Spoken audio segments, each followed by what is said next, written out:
Hey, top of the morning to you folks. Just catching up here. See, I did a little pencil sketch on here first. And, hey, Skip Yentz, I got a new paint for you today. Did you know this? They have Skip's Green. Did you know that? There it is right there. Look at that. Let's see if I can focus on it just for a second to see it. It cost me more than 43 cents, but I want you to see it.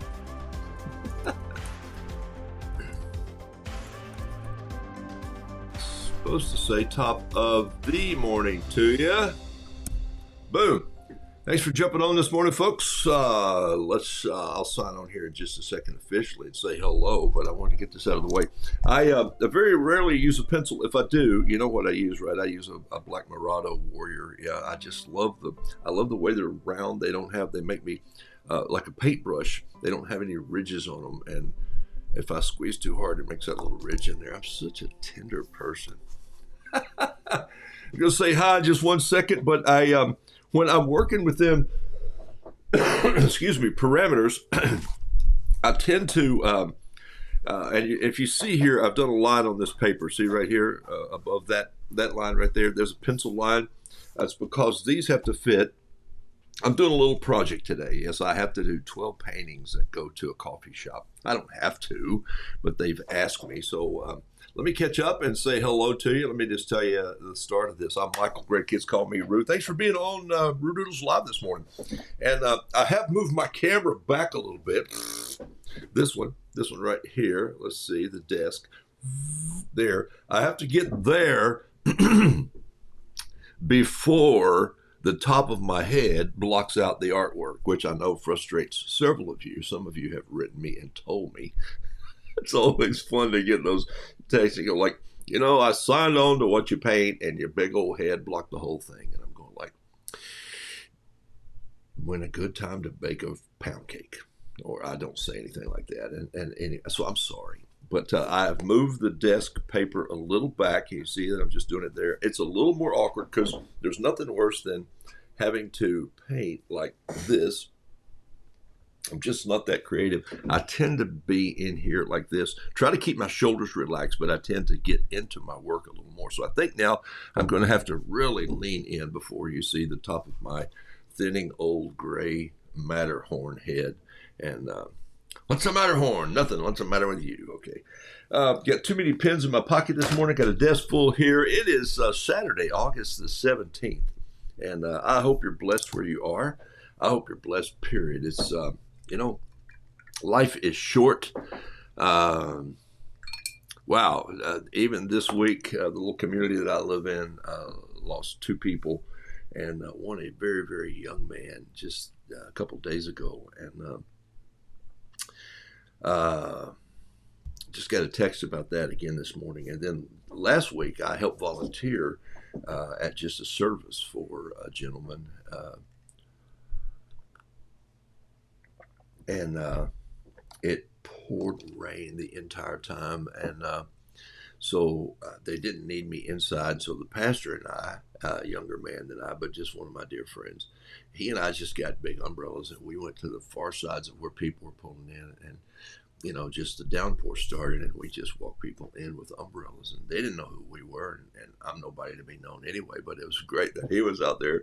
And I held the umbrella over one guy's head and he goes, and people coming from all over the country flew into the States to be a part of this man's funeral. And this gentleman said, I said, sir, how about a bit of an umbrella? And he said, I'm in London and now I'm used to it. So give it to someone else. I went, I love that. And he was serious. He was serious. He wasn't just kidding. He was a Londoner. And he come in, he goes, I live in this mess all the time. So, all right, so here we are. This is the picture-in-picture. That's my little head up there and not in this. This is Kilimanjaro 140 pound. And I picked up 2 new packs of this today. There it is. And now let me say hello to you. Skip Reese, thanks for being on the show. Skip Yentz, thanks for being on the show this morning. And I did pick up some Skip's Green while I was in, there it is. I think it's out of focus at that range, but it's called Skip's Green. Skip was a good friend of, not this Skip that we're talking to this morning on the show, but another Skip. He's a good artist. And he loved green. I like to pick up different greens every day because I'm going to use a bad pun here. I like mixed greens.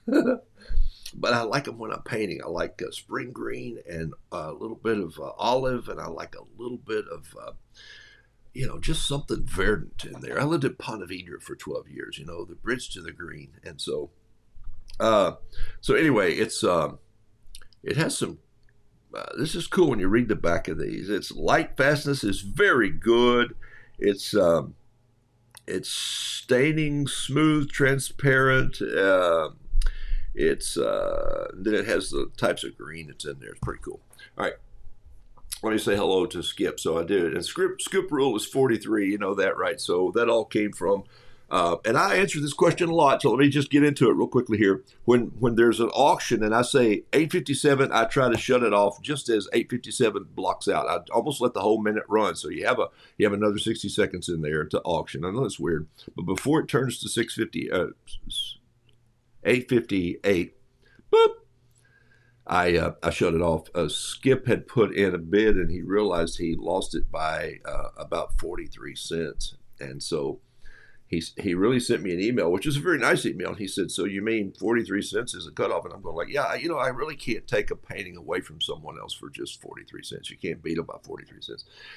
But somebody beat him by 43 cents or something like that. I can't remember the whole gist of it, but I said at least it has to be $1. So if it's not $1 over, I'll give it to the next best bidder. But usually it's $1 over. I do. So does that make an extra dollar for me? Well, yeah, the post office just went up again. I mailed a painting out this week that cost me $5.65. I'm going like, what the heck? Because I don't charge postage on this, and so the day may come when I have to, when my creditors say, "Hey, we need some of your money," and so I may have to do that. But the point is, so I said, skip rule 43 is my new implemented rule. So that's why it has to be at least $1 over, not just 43 cents. Anyway, Skip and I have developed a emailing relationship, and he passes through Charlotte. So I missed him last time he was in here, but we'll have to do lunch soon. Linda Schleitning, thanks for being on the show. Always love you zipping in from beautiful Ohio. And Gene Anthalzer, Dorothy Beasley, I know where you're from North Carolina, not far from the mountains of where I live, maybe an hour and a half from me or two. Renee Keese, love to see your art on. Denise Albright, always working on something creative. Maybe some of you saw last week I talked about folding a piece of paper because I was talking to Jason about some of the sketches that he does, and I finished a piece. Let me just tell you, I finished the poem for my granddaughter. It was the I Was Here Before John Muir poem that I wrote for the Bison, and I'm still sending it out to my new friend Patricia in her gallery out in Jackson Hole. Not to sell, just it's for her. I'm not that. I want her to have this piece of art because she's the Bison lady. I mean, there's hands down. So I painted a blue buffalo in my journal. She has a whole series of blue bison, and buffalo bison. Bourbon. Okay, if you're from Kentucky. So the whole point was. And my train of thought there just went right out the window, but it'll come back to me in a minute. We were folding this paper up, and I thought, what a fun way to do this poem. And I did a version for my granddaughter, and I did it several weeks ago. So it took her. I was a part of the crew that hauled some stuff up. Carol's out of this state, and so I hauled some stuff up so the parents could ride up with her and just have that last 2-hour little run there. And I hauled stuff. Drove through a rainstorm, and then the sun came out, and we went, wow, we're here. And so I gave her the piece of art, but I couldn't find the art before I left the house. So it's late in the evening, and I get here, and I'm putting everything together for the morning, and suddenly, here's what happens. I can't find that art. I start turning the house upside down. I come in and turn my studio upside down and go, where's this piece of art? And I mean, I'm heart torn because I have been so excited about this piece of art. It's the one piece of art she asked for. She didn't know what it was going to look like, but she knew about the poem because of our trip out west this summer, my oldest granddaughter. And so at 12:30 at night, I ripped a new piece of paper.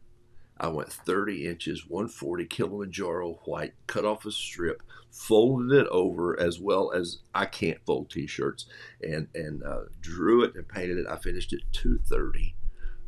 Got in bed, a little after that, and then got up at 5:30 go and load her stuff, and I didn't show it to her. And then when I get there, I put my hand down in the bag to get the cup out that she got out in the Tetons, and there was the first piece of art.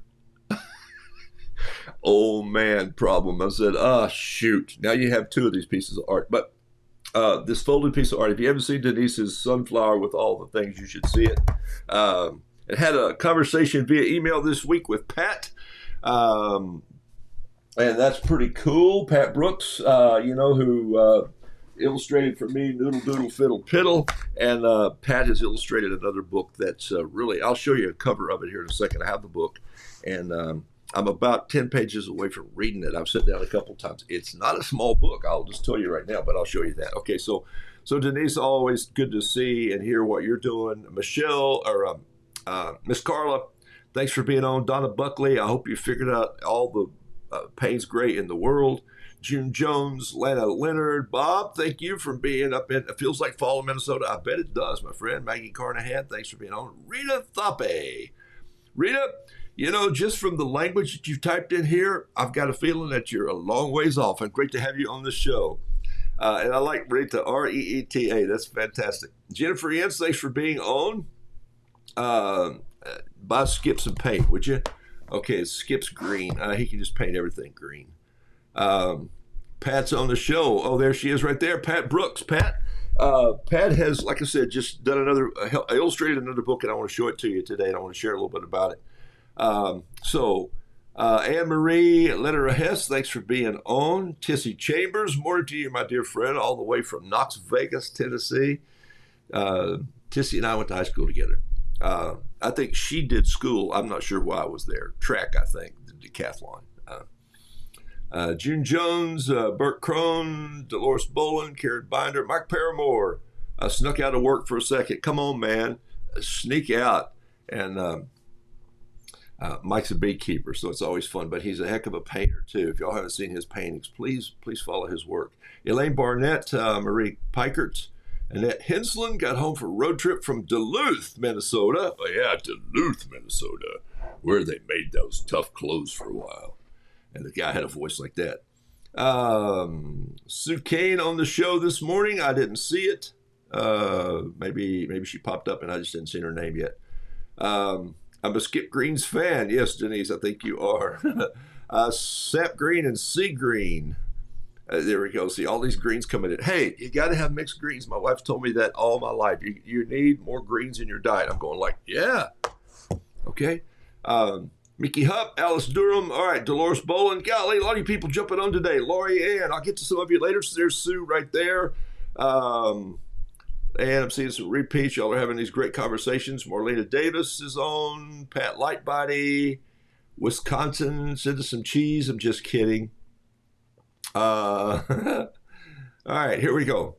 So if you've read the book about dementia already and that Pat has illustrated, and I will tell you this, it's not a short book. Let me just show it to you right now. No, let me paint something first and then I'll show it to you. All right, here we go. All right, so here's what I've done. I've got 12 of these paintings to do, and I thought it might be fun if I just showed you what I do when somebody gives me a project like this.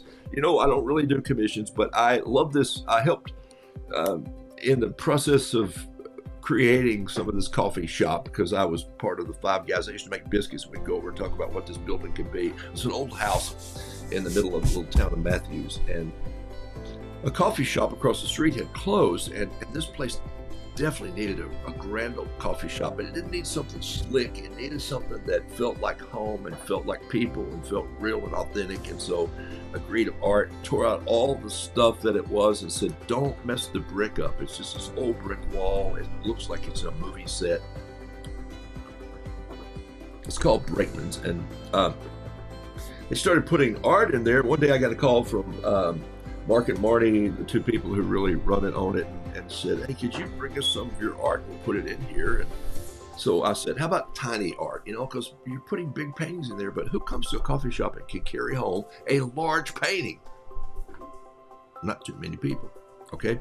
So I started doing small pieces of art, and they, no pun intended, I did some bees and dragonflies, and they flew off the wall.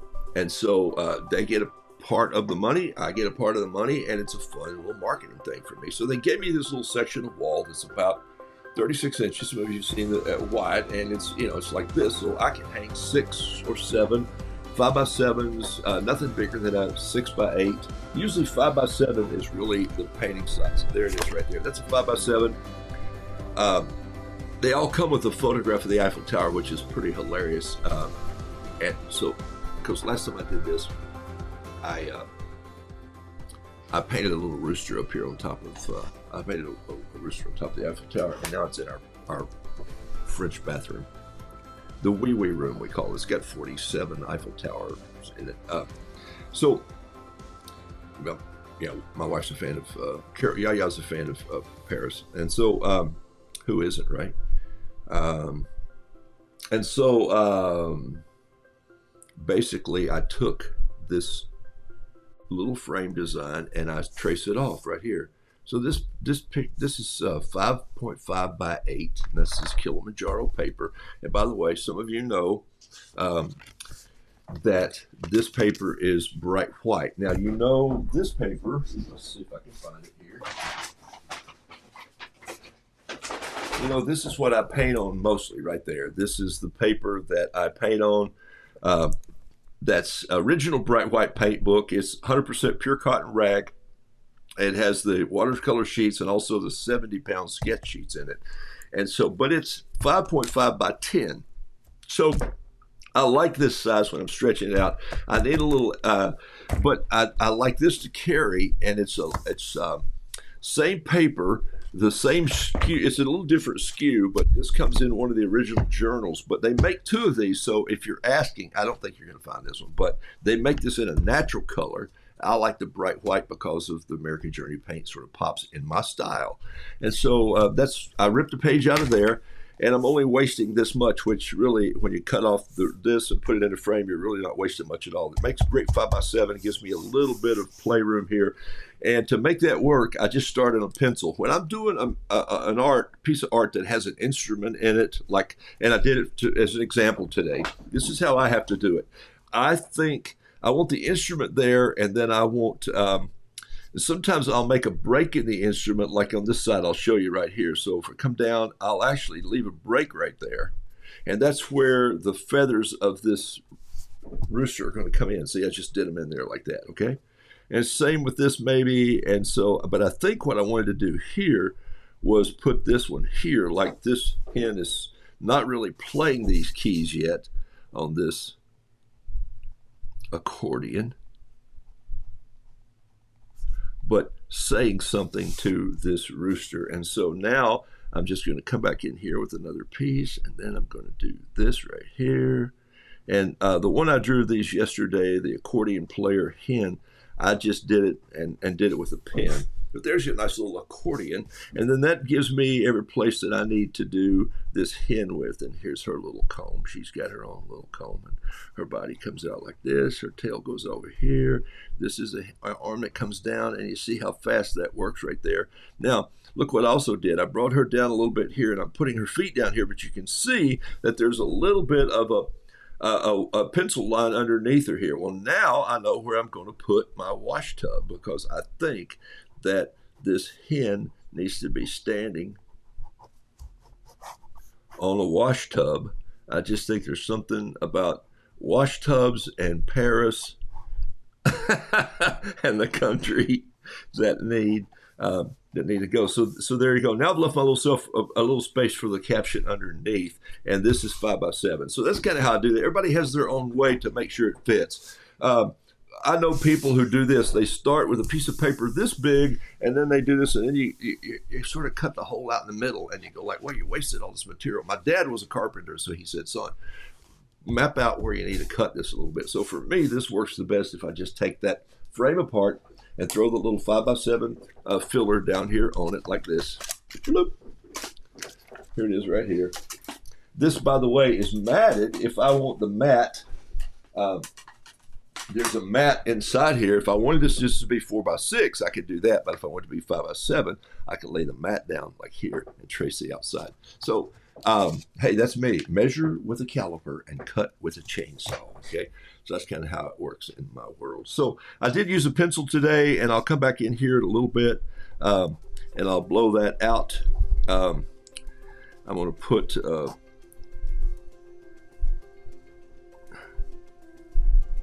draw the little frog right there. Not a real frog, but the frog on the end of a violin. Or a fiddle. In this case, this would not be a rooster violinist. He would be a rooster fiddler. I think you can understand why. Okay, so there's my little painting. Now what I'll do is I'll take one of my soft erasers. This is an 05 Pentel Intergel needle tip.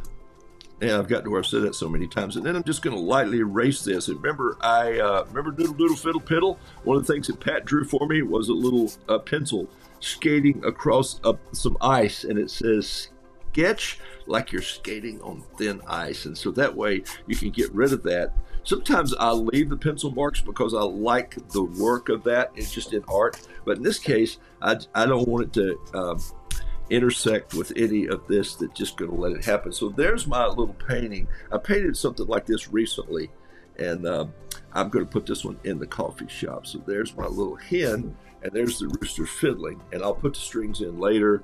I'll put a couple more feathers out here like this, maybe just one out here, a little more just rough here, and then I'll paint that. And so there's my painting, and I think it's going to say close to what the one said before. I don't go back and look at captions. I just, even if I'm painting something I painted before, this one is going to say, hey, we should take our act on the road. And she says, hey, we should take our act on the road. And he says, I'm not even allowed to cross the road. Okay, so there's that's the old joke. Why did the chicken cross the road? There you go. Why did the turtle cross the road to get to the Shell station? All right, why did the chicken cross the road? There's a million answers to that old joke. It's an old vaudeville piece. It's been done for years. It's kind of like where you go, boom, shh. And it was a precursor to dad jokes. And I'll just throw some of this in here. And I love just cross-hatching this land underneath. And I've started doing something a little different. Maybe you've noticed I start just turning this, and it gives me just a little different shadow when I come in. Now, this is that 05 Intergel Pentel pen, needle tip. Some of you go, oh, I bought those. They don't seem to do what you do. Well, I bet you bought the roller ball and not the needle tip. So, all right. Let's paint this very quickly, and I'll paint out of this today. Last week I painted out of the butcher's tray. Some of you said, ooh, I need to get those. We've been talking about it for a long time. It's just an enamelware pan, and it's filled with paint. Let me go to let's see if I can back out just a little bit. Let's just see this. There's the actual size right there. Okay. So in relationship to the notebook, I think this is almost a 9 by 12. Something like that. 9 by 10, something like that. I don't know what it is. All right, let me get back in here just a little bit and refocus this because it's going to help you see what I'm doing today. But I'm going to use this. That's not a bad focus. All right, so here we go. Try to keep my head out of there. 2 new colors that I bought, and I'm going to put a little spot of them here and see if we can find a place to use them. So here's Skip's green. Boop. There it is, just a touch of that. I mean, look at that. That's enough paint to do the whole painting with. Oh, you can't see it. There it is. And let's put a little bit of natural gold ochre, and let's put it right there. All right, so there's some natural gold ochre, and there's a little bit of Skip's green. And let's compare the Skip's green to spring green. You're going like, well, they look about the same, but I'm telling you, it's got a little more yellow, a little more lightness in it, and so I think it's going to pop a little bit. And here's we come into fall, I might not need it. All right, I'm going to grab a small brush. This is a number 6. I think I probably have a number 4, and this is some tight ones, so I'm going to grab a number 4. A little clean water, put on some music, and I go. Okay, Chris Young, welcome to the show. Marion Jones, Mary Quayle, Gene Anthalzer, I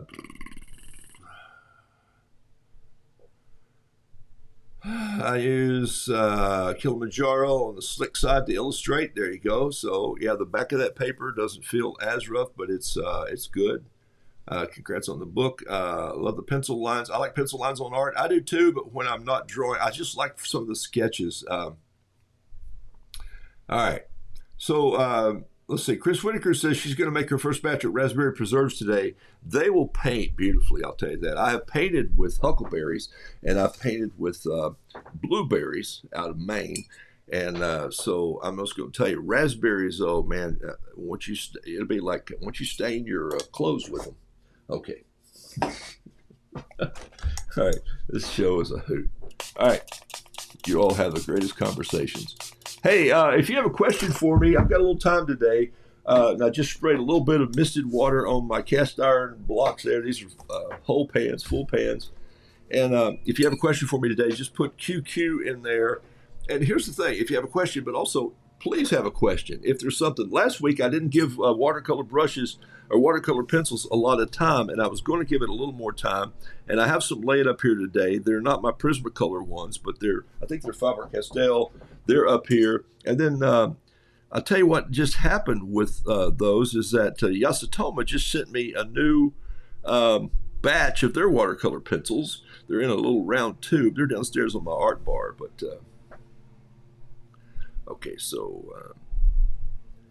all right, let's grab this. And now what I'm doing is I'm coloring, right? I hate to say that word, but I'm really filling in here because this is really not about the watercolor as much as it is about the story. But here's what I do want to do. I want to make sure that I get enough mix in here to make this kind of blend and go together like I want. You see, so I'm adding some flair out there right now that I didn't even sketch anyway. So that's kind of how this works for me. All right. Now, I believe what will happen is I think this is a color right here that I want to do the violin. And I think I'll come back and do that violin later. So let me go put a little gamboge in here just on his beak right there, and a little gamboge coming out here like this. If that hits the red, I love it. In fact, I haven't hit it yet, but I'm going to hit it right now. Boom. And just let that red bleed into that from the wattle on down. Okay, I'm going to leave that yellow flow going in here like this, and come around, and I'm going to get that other arm in here just like this. Okay.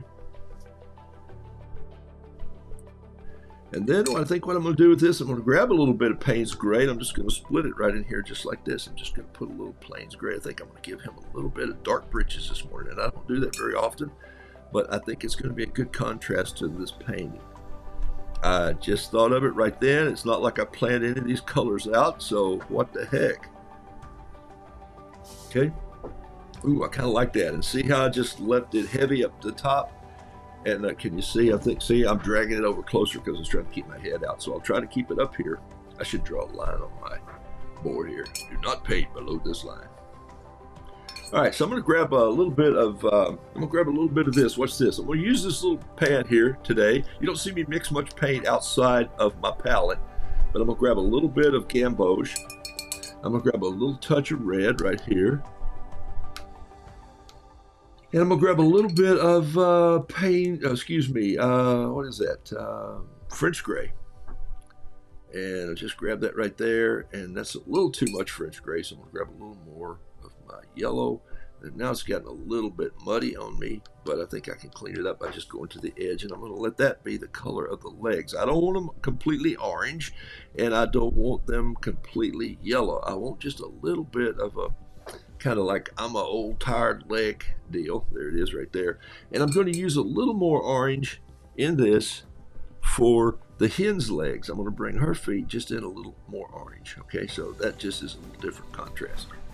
And her, I'm going to make her, she's going to be my little French blue hens, right? Got a lot of French in this thing today. So just painting with water first, if you can see that. Just giving a little bit of water paint on her, all the way up to right in there, around that, and then down here on the bottom end. Then I'm going to just go in a second here, and I'm going to go and you can see I've taken the time to just dance my brush around in here like this. Now what I'm going to do is I'm going to go and just get some ultramarine, and I'm just going to touch it in like this, kind of heavy. I'm just going to put it in there and just bounce it around, and I'm not going to connect it. I'm leaving holidays as I go. So I'm just putting it like that right there. So that looks like a Christmas tree on the back of her tail there, doesn't it? Now that you've seen it, you'll never get it out of your mind, but there it is. All right, so there she is. And see, I'm not going to do any more to her. Now, what happens is she dries, I might come in with a hot spot here of blue and here just to add a little more contrast, but we'll see.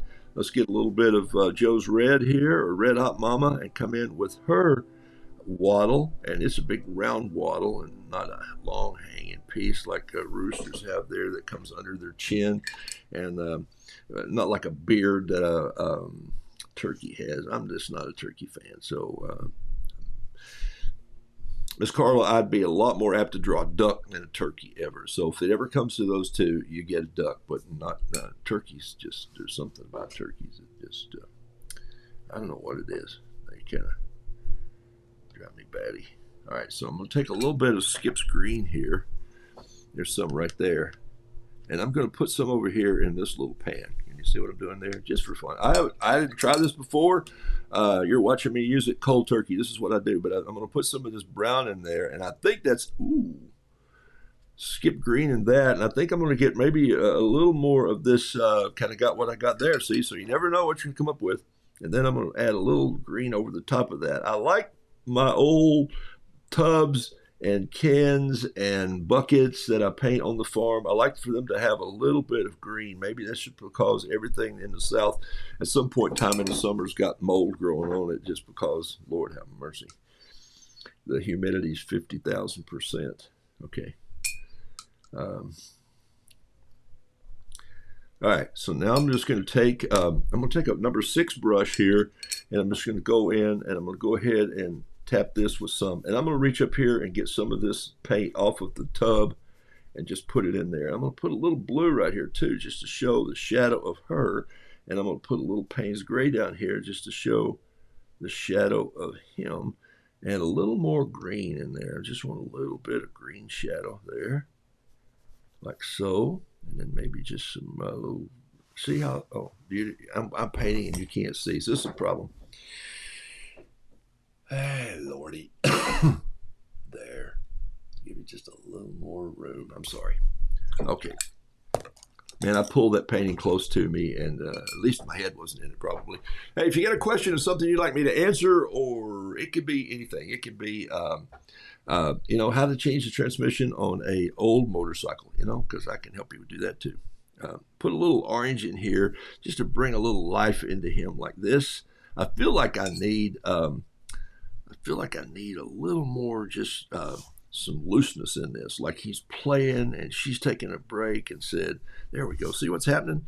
A little bit of feather sticking out doesn't make him so, it looks like he's got a little bit of movement. And I'm going to grab a little bit of, I think I want a little bit of green in this tail also, just right there. Just a nice little piece coming out right there. And throw some feathers out there like that, just a couple loose ones, boom. That one didn't connect. That's okay, I like it right there, okay? And I don't know if I'm going to change this. I'm loving it. I'm going to go back in and grab a little piece of blue right here. See, that's what I was talking about, how once it dries in, I might get a little darkness there, and then just a little bit of under darkness where that accordion is shading her body right there.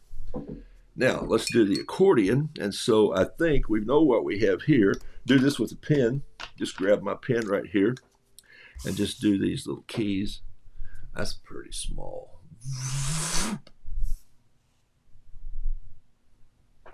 Let's do these little keys right here just with this. Okay.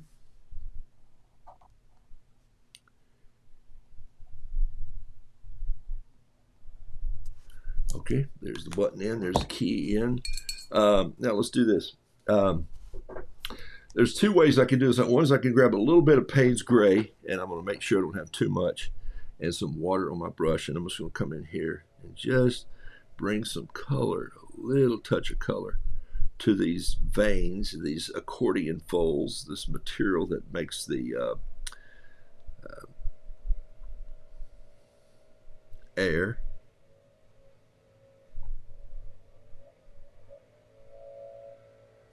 Mike could go look at one of these, because you know that a smoker, if he uses a hand smoker, has that same principle built in. I need a little bit of orange on this accordion right here. I'm just going to drag a nice piece down right there. And I'm going to drag a little piece in right there. That'll set it off just a little bit. So there she is playing the accordion. Might come back in if she dries and do accordion straps. What I want to do now is I want to grab a little bit of copper penny or something that's a little bit of an ochre dark, and I'm going to put a little more red in this violin just than I normally do, and I don't know why, except I'm going to today. There we go. I don't want too much red, though, because I don't want it to collide with his, there we go, a little more brown up there. It's going to collide a little bit with his wattle coming down. All right. Now let's grab a little bit of this Payne's Gray. Donna, this is your painting today, Payne's Gray. Let's grab a little bit of this again and come back in and just do the little Tennessee land snail. Did you know that's what that's called? That's the Tennessee land snail. I think Mike Cross called it that. He was an old-time fiddle player. He's not old. When I heard him, he was young. But all right, so there's that's not bad. That's not bad at all. Now we need a little. I think what I'm going to do for his bow is just leave it black like this, and then I'm going to run some strings up the neck like this, up and down. There's just 4, so that ought to do those there. And I'm going to put some lines inside there, just like that. And it has some tuning keys out here on this. There we go. A little dot there, a little dot there. So a little yellow in that eye, and I think this one's going to be ready to frame and send to the coffee shop. Okay, so you guys know if I were auctioning this off, I'd start it at $857, and I'd let it go probably somewhere around that night for whatever people bid on. And there's musical people that love these things, and I appreciate that, but there's also a story involved in this that they kind of make your house smile, and so that's kind of where my art connects a little bit. Same at the coffee shop, but I'll put a price on this one, and I'd probably price it at about $48.57, right at $50, something like that, with framed. Even framed, I may let it more. So the frame's going to cost me what it cost me to mail it, so maybe a little more, but that'll give you an idea of kind of how I put that together. I'll put the caption on it later, and I'll come back in and do a little more detail, just a tad, not much. And so that'll give you an idea of how fast a painting can come together if you're thinking what it should be from the get-go. Sometimes I start and I don't know what it's going to say. In this case, I kind of knew where I was going with it because I've painted something like it before, and I thought this comment would be easy. And this, here, let's just finish it. What the heck? Here, hang on a second. Let's just make this work.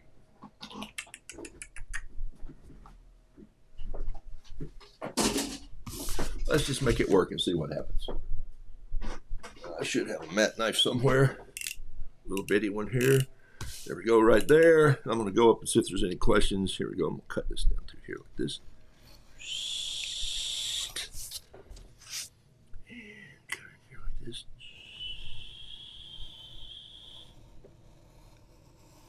Okay, so now I have a 5x7 painting. I'm going to give it just a touch of splatter. So these little frames, like I said, could go 4x6. See if I wanted to do a 4x6, but I think you understand why I did that one 5x7. Let's go here, grab a little small brush. Let's put a little skyline out there like this, maybe a little ultramarine blue and a pencil, and just do a touch of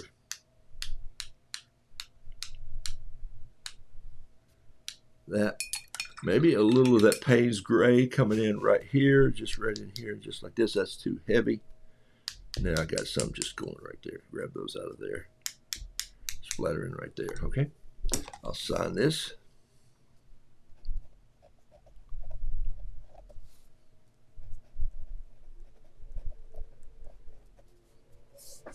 I'm going to have to let that dry before I put a caption on it.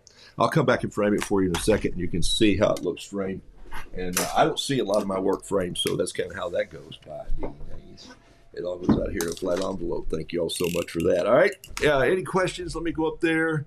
Let's go for this QQ. If you just put a QQ, could you move the paper up just a little?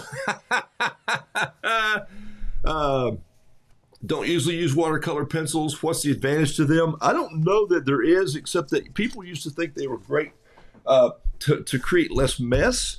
And so I think there's not an advantage. I keep them in there sometimes. If I were doing a fish and fly, or if I were doing something like that,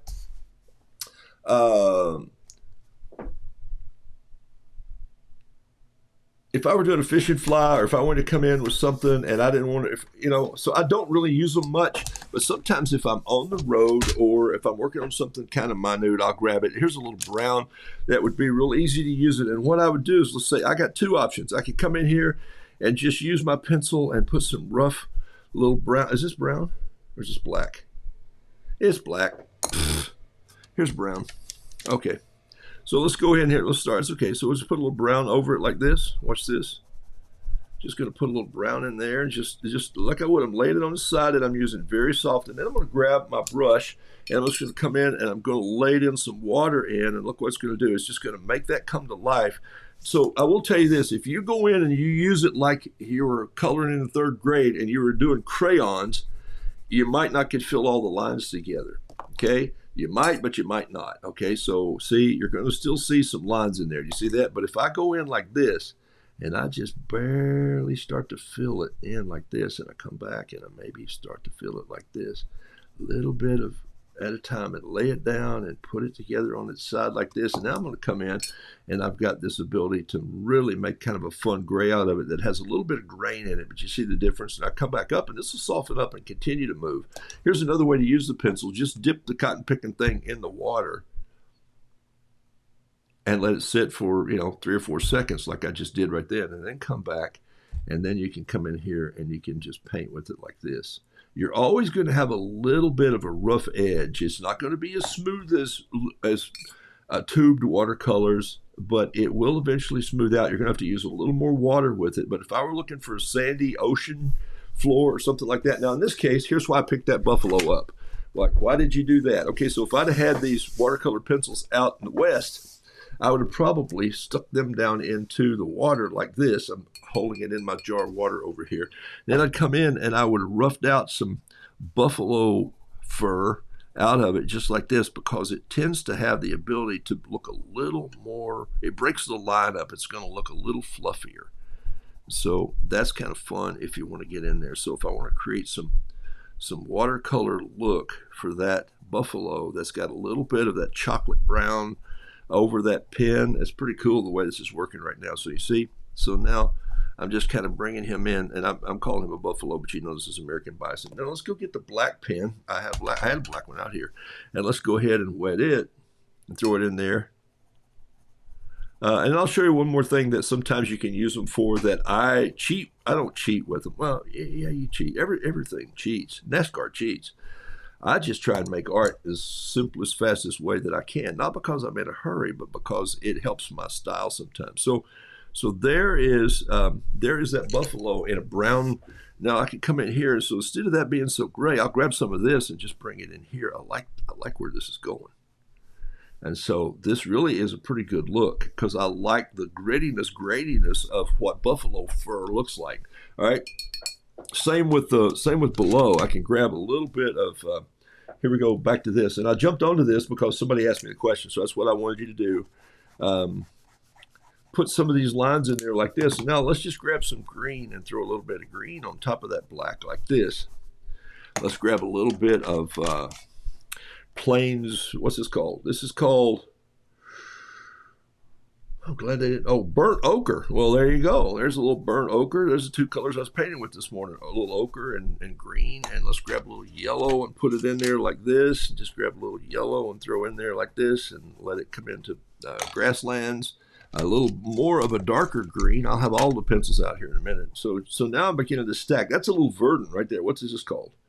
Emerald green. Yeah, I probably wouldn't choose emerald, but I just did. A touch of magenta. Well, what the heck? Let's put a little magenta right here on our buffalo too. Okay. And then we'll come in there, and I think I need a little orange, and we're going to just put a little orange right up here at the top of the buffalo because this brown sometimes is just a burnt orange. Yeah, it is, isn't it? So, all right. So now I'm playing. Okay. So here we go. I'm going to come in here, and I'm going to pull this in with some more water and come in here like this. I'm painting on mixed media paper, by the way. So watch this. I'm just going to come in here and I'm going to let my pen bleed into my watercolor, into my ink, into all this. And I'm going to add enough water until I get this wash going that makes it look like irregular soil in the field. Come in with a brush. Let's come back in with a little bit of brown over this. Wet the watercolor pencil just a little bit here, and then just let it sort of slide in. Look at that. And see how it's just, it kind of makes a rough soil if I drag it on its side like that. And so there's a good advantage of using watercolor brushes sometimes. Some people really love them. And listen, watercolor pencil artists who really are good pencil artists are just, they're in a whole nother league anyway. I think my hat's off to those guys. If I wore a hat, you really couldn't see anything because now you don't know where it is. So there's a good idea of that buffalo. All right. So these are Faber-Castell. You can buy these at a big box store. You're not going to spend a lot of money for them, but they do the job. They're not. I'm not going to compare watercolor pencils because I just don't use them enough to do that. And I'm not even going to compare watercolor paint with you. I use American Journey for about 5 reasons. It's very light fast. It's very bright. I like the viscosity of it, the fluidity. I like how it moves, and I like how it settles. I like how it bonds or it fumatos together. I like Cheap Joe's art stuff. I like the people of Cheap Joe's art stuff. I was up there this week just laughing with them and having a good time, and I just appreciate their family business. Does it take them a little longer to get stuff to me? Sometimes it does, sometimes it doesn't, but they're shipping stuff all over the country. And are they the biggest chain of art stores in the world? No, but they're personable. Catherine said, hey, I don't see that book on the shelf, but I think I have some in the warehouse. You wait right here, I'll go see. And she came back and she said, I do have those. And I said, do you have 3? She said, yes, bring them. And so that's how I got my hands on this. And so I feel like I just am in a family store, and I love that. So that's kind of my little plug for Cheap Joe's. I have Winsor Newton paints, and my Payne's Gray seems to granulate more than yours. Is it a difference in paints, or is it my paper? Michelle, great question. It could be both. Sometimes on mixed media paper, paint will look like it sort of breaks up and granulates. Sometimes on try it on a hot press, try it on a good cotton cold press. Cotton sometimes will break them down a little more, and that is a true fact. It could be Payne's Gray is weird. What's it supposed to do? It's supposed to be a gray with enough black in it. You can also just make your own Payne's Gray out of 2 good colors, black and white, and make a gray. And keep adding it in until you get it. You can also make a Payne's Gray out of one of these pens like this, and just pile it in like so, and then grab your brush and load it up with some water here, and then let it sit for a few minutes. Another piece of paper better than this blotter paper would be good, and then you can just grab that and come in here and paint here with it, and that's a nice light Payne's Gray if you needed it. So, okay. So don't think you can't. It's your show to be creative with. You just do what you feel like is best. But that's a great question. I would say if you're using flimsy mixed media paper, if you're paying $1.98 for your mixed media paper, upgrade a little bit to some better paper. If you want the feel of mixed media, go to at least 140-pound mixed media, not a 70-pound. Or not 100-pound or 98-pound, but go to 138-pound or 140-pound mixed media paper. You might see some of that change. Winsor Newton paints I really like. There's just some colors that I don't like, and so I had Winsor Newton, the tiny little travel thing, when I originally started. Before I found Cheap Joe's, I bought them at a local art place, and I was trying to carry it around. And one day I walked into Cheap Joe's. When my son was in Appalachian State in Boone, and I went, whoa, I could put those, this is what went through my mind. I could put those paints in a small container. So I went and got myself you guessed it, a Altoid box. And I got some small trays, half pans, and I loaded the box with and I just carried 4 colors forever. I carried my yellow, my red, my blue, gamboge, red hot mama, ultramarine French blue, ultramarine blue, and then I added a green, and I added some little colors in the lid as I got better. And look, instead of trying to add all these colors, I just got little spots in there. I mean, I literally painted my entire journal out of a box about this size when I was traveling this summer. And so it doesn't take a whole lot of paint, as you've seen. You just touch a little of this and it just runs on forever. So that's a good question. Thank you. But try your paper change first. Build yourself a baseline. Buy 3 types of paper and try to add the same amount of water and the same amount of color and see which one works the best. And then add another paper, do the same thing. Add another paper and then compare them. Let them dry. Okay? French gray. Is French gray an American Journey color? Yes, French gray is an American Journey color, and it's right there, and it's called French gray. It used to be, I don't know what it used to be. They still have Getz gray, and I think Getz gray is a little darker. It used to be called Harbor Gray. Aha! It used to be called Harbor Gray, and I think it was painted because Joe himself, Cheap Joe, loved to paint in Maine, and he loved that look of that fog and that harbor look, and everything is sort of pickled, washed gray, and it looks like old boards and old pine and old oak, and so, but they changed it to French gray about, 4 years ago. Something like that. Okay. Don't usually use watercolor pencils. What's the advantage? I just talked about that. Could you move the paper up? Yes. Thank you, Miss Carla. I know that bothers some of you, and I'm sorry that I just get carried away teaching and I forget that you're watching this via a small screen. All right. Hey, let me share a couple things with you here. Pat Brooks illustrated this book, Noodle Doodle Fiddle Piddle. If you don't have it, why in the heck not? You probably should, just so that I can take care of lots of dinner. Because I think Pat and I make, or just for a hot dog, I think we make almost, I don't know, $2 a book or something like that. Maybe if we split that. All right. So it's changed. But here's the concept. You know, it's a little story like sketch like a skater. If you're working with young people, if you're working with older people that are learning to paint, sketch like a skater on thin ice. Loose and looking for breakthroughs. Okay, so if you're sketching on this paper with the pencil, you're going to dent this paper. And it's going to make a dent in there, and the color's going to lock into it, and it's going to look horrible. So either learn to sketch lighter or quit sketching and or don't even use a pen. Use a pencil sometimes, and use a paint. So this is all about lightening up. And if you learn to lighten up with your pencil, guess what you'll do? You'll lighten up with your brushes, and it'll happen. There's no reason that I need to really bear down here and go, okay, let me get this, let me get the horn on this buffalo just right here in his head. And you come down and you go like this. And like if I had to erase that right now, it would almost be impossible because I've dented the paper. But I mean, in fact, that was a good try with a good eraser. But if I come in here like this and I do this, then it's gone and you didn't even know it was there. And if you want to leave a couple little pencil lines in your drawing, by all means, feel free to leave some or go back in and cheat them in later and just put them in there like this. You know, more power to you if you do that. It's fantastic. So this has really got a lot of warbles in it right now because this is thin. I use this as scratch paper to take notes on in my office. So this is a mixed media that's probably about 90 pounds.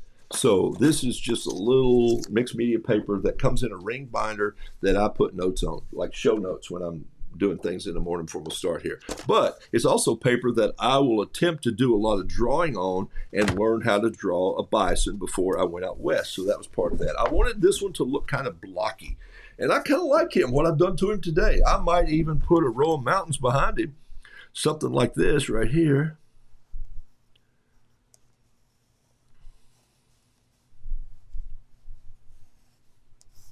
And then some trees right here. Now I'm doing these with, and they're in the background, so that's why he's bigger. So what I could do here is, this is a good example of using that. Let me grab a preppy pen. This is an 03. So let me just come in here and just build this mountain up like I was doing it there.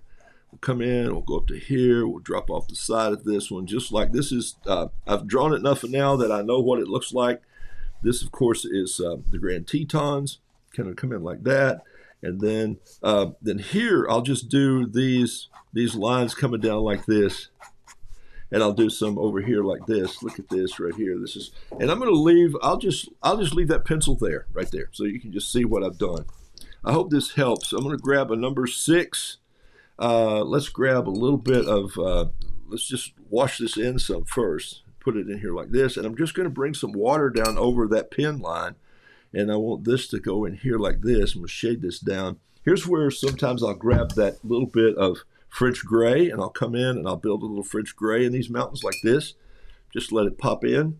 Notice I'm not painting. I'm just using I'm using this brush as a stick with some hair on the end of it. Okay, that's basically what I'm doing here.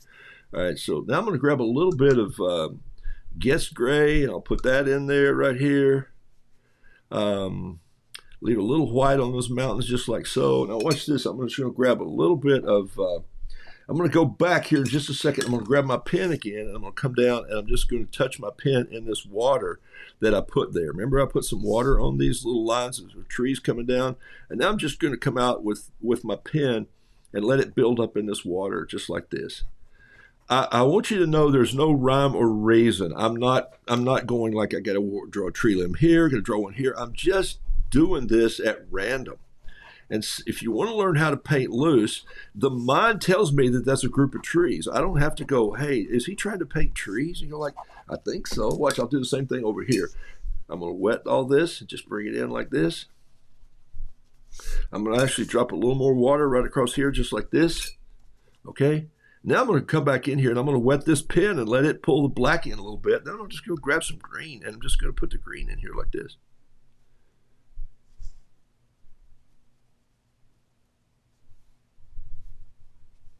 Now, I put some green over here that didn't even have lines in it. Oh no, is he messed up already? Yeah, in a second. This is too wet to paint on, so watch, I'm going to come back to it.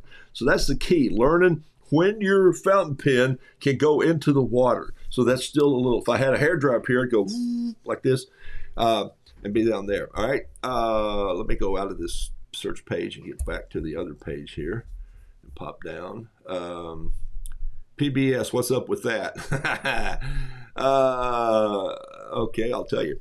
But I'm going to finish telling you about Pat's book here in the next 5 minutes. I've held you on today because, listen, Pat Brooks was one of the first people that reached out to me when I started this, and she was such a part of this show in the beginning, still is, but was really a part of the show in the beginning because she was already an artist who has a great story to tell, and one of them is one of her pieces of art. And I've had this happen to me now, Pat, so it's been a fun thing, but you told me the story. She had a piece of art that had won a contest, and before you even, when you win an art contest, it's sort of like, hey, it's like having the best pig at the county fair. In my work, I'm not calling your art a pig, I'm calling mine. And they go, hey, he won the prize. What's he get? He gets this sticker that goes on his bulletin board. You go like, well, thanks a lot. I could really use $50 because I wanted a new hunting bow, and so it was something like that back in the days. And so she had been awarded a prize for the art and the accolades of that prize, but somebody stole the piece of art. And so you got to love it when somebody steals your art. You just go, hey, if you've ever seen a picture of Rembrandt's Christ in the Storm, and he painted himself in that marvelous storytelling of Jesus crossing the lake, Lake Galilee and Sea of Galilee. And so basically what happens is that picture was stolen and it's never been found. Somebody has that in their house and they're going like, hey, where I got that? Where'd you get it? I stole it. No, they don't say that. They say, at some point in time, if you're stealing art to show in your own house, it's got to break down somewhere. Do you know the artist? Well, yeah, I did. Oh, wow.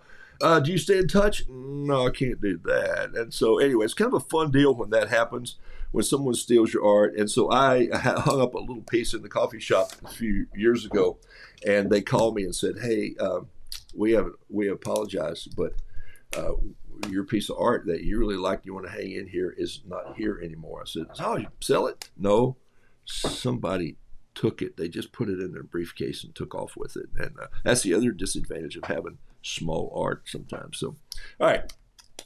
So now this is dried a little bit, and I can just come in here with this and just put my fountain pen in here and let it sort of fuzz up. Look what this brown pencil did right here. If this is the graininess that you're talking about, then I would say that it's probably due to thin paper and not doing well. So, but I liked it in this piece of paper because I laid it down and kind of gave it that little shake so it would do that. I wanted it to look like rough ground. So, all right, does that help you? All right, see, that turned out to be a pretty good little painting with just mountains. So Pat helped me write Noodle Doodle Fiddle Piddle, and Pat has just illustrated this book.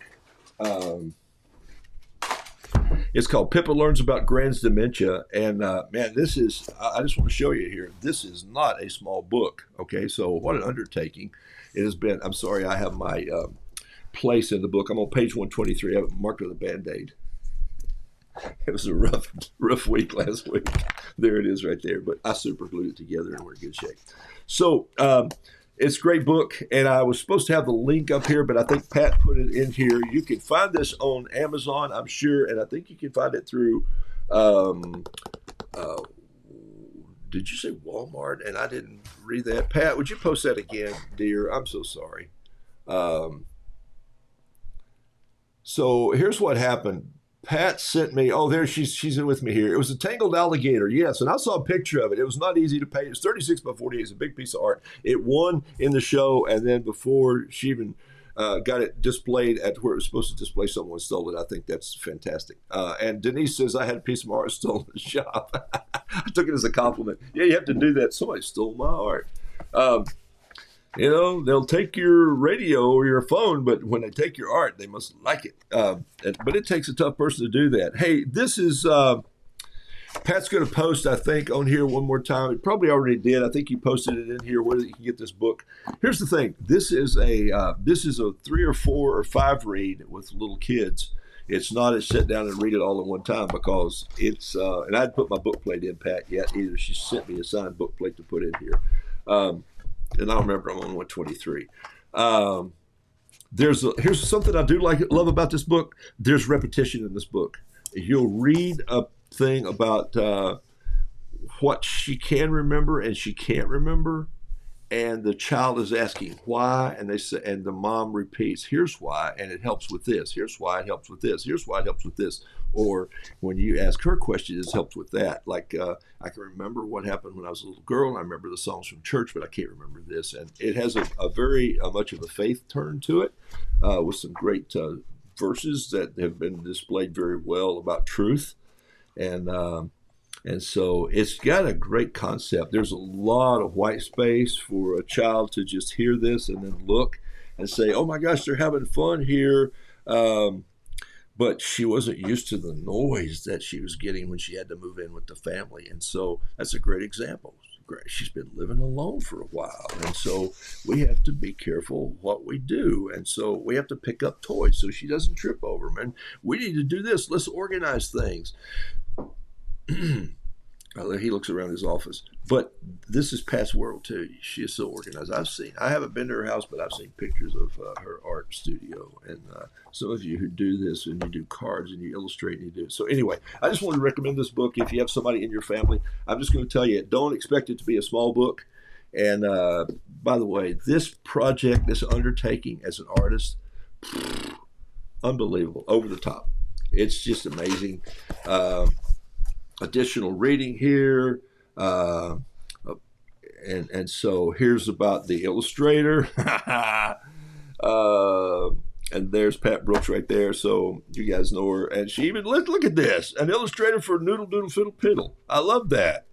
See, I hadn't gotten that far in the book yet, so I love it. And there's also a page in here for the author of the book, and Sherry Snyder. And so, listen, Great background. I did skip over and read this because I saw of some of her work and what she's done. Oh my gosh, she's traveled here and there, and she's been in social work, and she's a founder of Hourglass Care, and so that she does family counseling and seminars. And so there it is, folks. Love is patient and love is kind. And so we forget to just be kind sometimes to people. It's 10 o'clock. I got to go, but check it out if you want. Okay, and Pat's probably Pat will probably post that, or just send her a note and say, "Hey, Pat, where's the best place to get the book?" Whether the art is stolen, the idea presented as someone else's idea. Yeah, Linda, that's always interesting, and I've had that happen a couple times, and several of you have too, where you just go, and my daughter has. You walk into a place and you go, "Wow, look at that piece of art." You go like, it's not that you not stop people from painting roosters, but the comment and the quotes will be exactly as I painted it, and I'll go, wait, I think that was my caption. So there's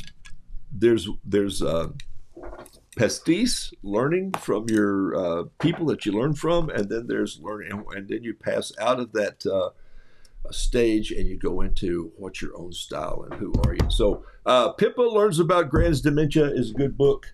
While you're looking at books, Noodle Doodle Fiddle Piddle, I would say things on the morning show like make sure that you're willing to say, know your balance and your composition. You know, if you're doing that, there are a lot of rules in art. There's the golden rule. There's the law of thirds. There's all these things that you probably should go through and learn. There's even knowing about colors. There's even the concept of what if you did. I said about 300 things the first year and a half, almost the first year on my morning shows. I did 100 days straight, and during that time, I would just rattle off little things that had been in my life forever. And one day I sit down, and Pat sent me a note. She said, "Do you realize what all you say?" And I go, "Probably not." She said, "Well, I've been keeping up with them." And so I called her the next day. I was having the oil changed in my truck, and the guy said, "There's nowhere to sit in here." So I just took a little lawn chair outside and sit under this maple tree, and I called and said, "Pat, I've had this concept on my brain for a long time: noodle, doodle, fiddle, piddle. And if I had rules, what would they look like? I don't want rules, but if I had rules, and so send me those things, and I'm going to pick out 30 of them. Would you consider doing in your beautiful hand style the little illustration?" And so she agreed. And so it's on Amazon. Hey Roo's on Amazon, and Roobots is on Amazon. The cross between roosters and small farm equipment. And I'm still working on 2 more. I will just tell you this: bless her, because there's no money in books. There's just not. But it's a great calling card, and it opens doors for you as an artist. It's just an expensive process, and it's a laborious process.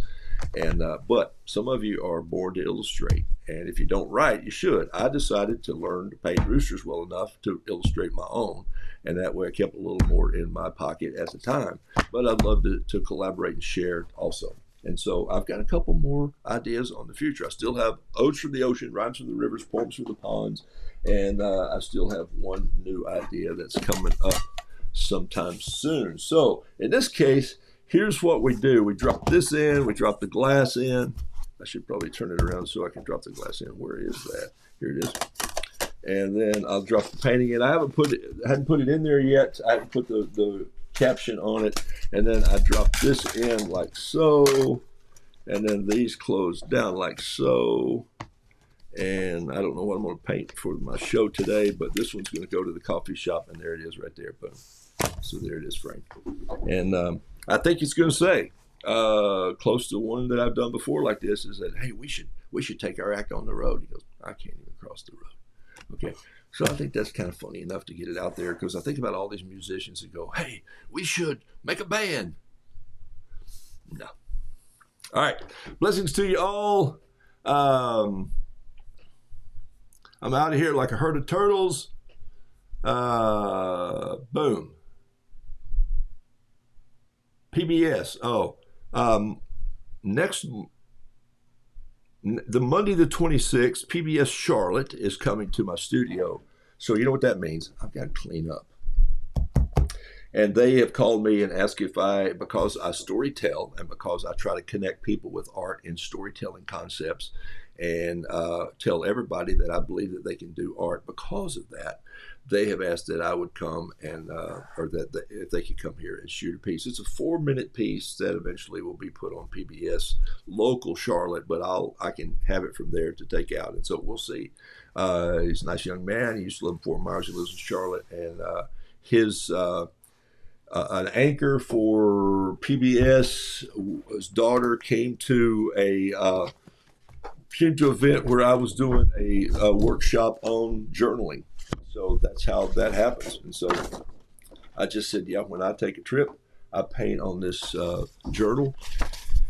And then I always put a painting at the end that represents something that really made an impact on me. In this case, it was a blue bison. And I sent Patricia a note. She's going to get a copy of the poem that I did. I did a copy of the poem in here. I wrote it down in here somewhere. I was here before John Muir. I think it's on the last page. There it is right there. I was born on this native soil. And I'm going to record it soon. So, all right.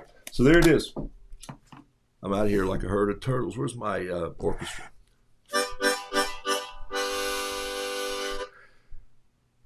Think like an artist. Do you see what I'm drinking out of today? Here, look in front of me. It says "Think Like an Artist." I think these are available on Spotify or Shopify. Shopify, that's what it is. Yeah, or Plentiful or somewhere on my website maybe. Etsy, that's where it is. I'm such a marketing guy. I'm out of here. Blessings to y'all. Let's go to the farmer's market and get some tomatoes.